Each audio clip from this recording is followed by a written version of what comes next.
Hi guys, welcome back to the Piper Pad. Nana here, and we're gonna read another story.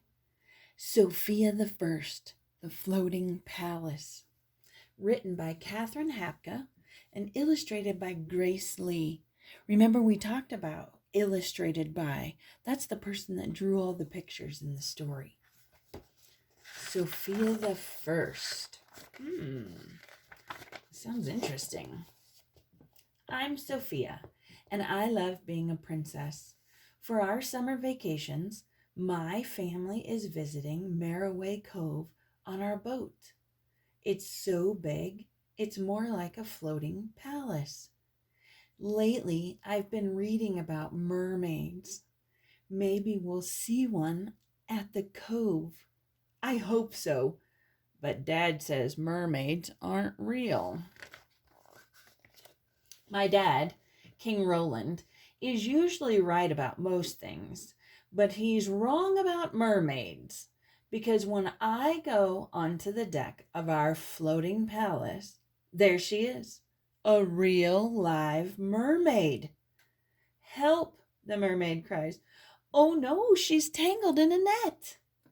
Let me help you, I say. I pull her onto the boat and help untangle her. Thank you, she says. Her name is Oana. She's really nice. But then she says she has to go. We're not supposed to spend time above the water, she explains. But when Oana gets in the water, she can't swim. Her fin is hurt. As I slide into the water to help her, my amulet glows and I turn into a mermaid. I can't believe it, and neither can Oana. How did you do that? Oana asks. I tell her about my magical amulet. Oana has a comb that's enchanted too. I'm not sure what its powers are, says Oana, but Mom says she'll tell me when I'm older. I help Oana swim toward her home in the cove. We swim past a kelp forest, a cool sunken ship, and hundreds of beautiful fish.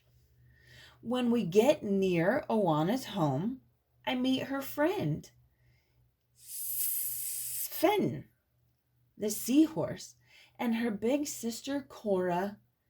They use moon kelp to help heal Oana's tail. Oh, that's nice. Suddenly, the water grows dark.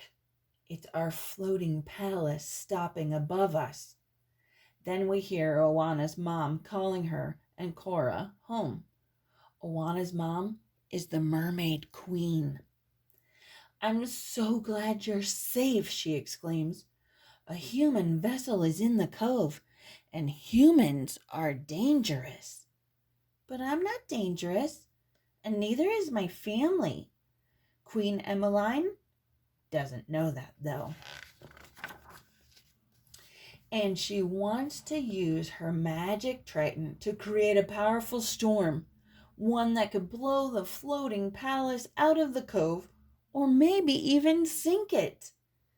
My family's on that ship. So I tell the queen that I'm a human and I can get the ship to leave. Please don't sink it. Just give me a chance, I say. Luckily, the queen agrees to let me try. Oana and Cora wish me good luck. I start swimming back to the floating palace. Suddenly I hear Oana calling my name. Oh no! A horrible, hideous sea monster is chasing her. He wants her enchanted comb. I swim after them as fast as I can, but then they enter the kelp forest. Oana, I cried. There's no answer.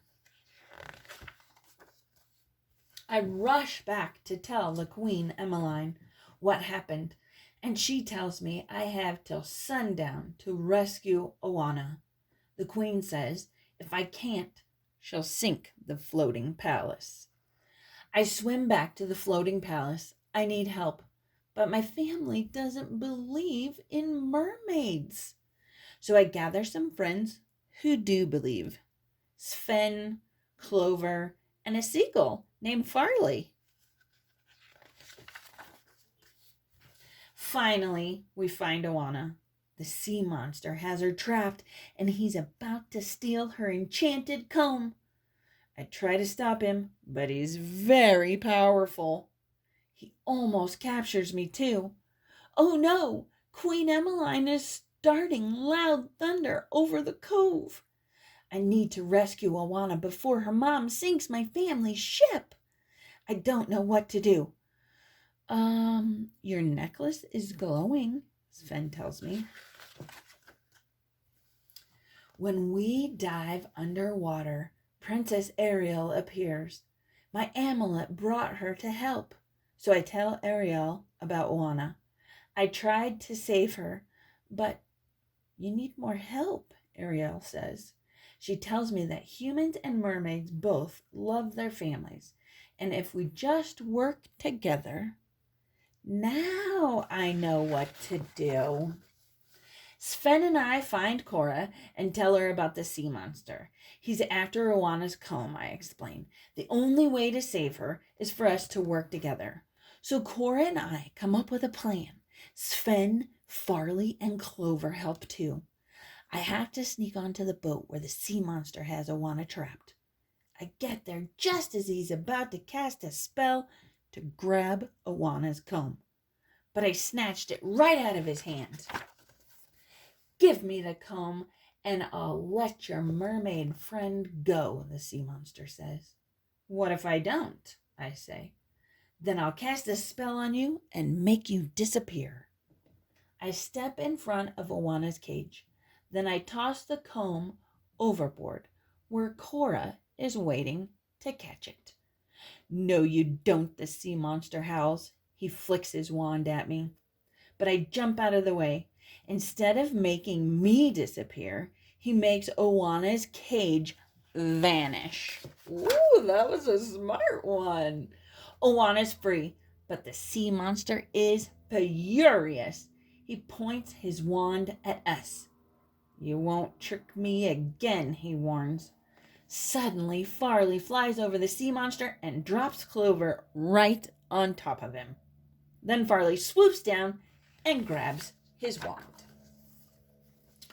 Cora holds up the comb as it starts to glow. Waters rise at my command, she cries. Then a spiral of water blasts the sea monster across the cove. We rush back to Queen Emmeline. Thank goodness you're safe, the queen cries. She raises her trident to stop the storm. Whew! Now my family is safe too. Oana's family and I go back to the floating palace. We can't wait for our two families to meet. Dad admits he never thought mermaids were real, but now he knows. I sat with Oana and watched the sunset. She's a mermaid and I'm a human, but I know we'll be friends forever. The end. What a great mermaid story. Did you guys like that one? I did too. Okay, remember, keep reading.